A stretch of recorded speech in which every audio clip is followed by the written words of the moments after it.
பிரியா கொஞ்சம் இன்னைக்கு நீ சமைச்சிடு. நான் கொஞ்சம் ரெஸ்ட் எடுக்க போறேன். இல்லம்மா என்னால இன்னைக்கு சமைக்க ப்ளீஸ் அப்படிலாம் சொல்லாது பிரியா. நீ தான் ஐயா நிம்மதியா ஒரு டிவி பார்க்க விடுறாங்களா? 6 மணிக்கு எழுந்து ஒரு பெரிய மாமியார் விஷயம். என்னடா என்ன இங்க பிரச்சனை? ஏன் இப்படி பண்றீங்க? காலையிலேயே சண்டையை போட்டு என்னாலே சமைக்க முடியாது. நீங்க முதல்ல 2 பேரும் நிறுத்து, கொஞ்சம் சைலண்டா வாங்க, என் கூட வாங்க. கொஞ்ச நேரம் மனசு அமைதியா கொஞ்சம் ரிலாக்ஸ் பண்ணுங்க கொஞ்சம், அதுக்கப்புறம் பேசிக்கலாம் வாங்க. முதல்ல 2 பேரும் 2 ரூமுக்குள்ள தனித்தனியா போய் ரிலாக்ஸ் பண்ணுங்க போங்க.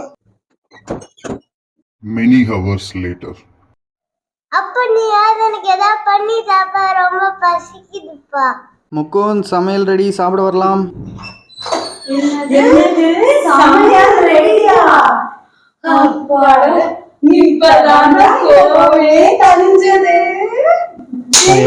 என்ன ட்ரிக்ஸா பிளான் பண்ணிருக்காங்க.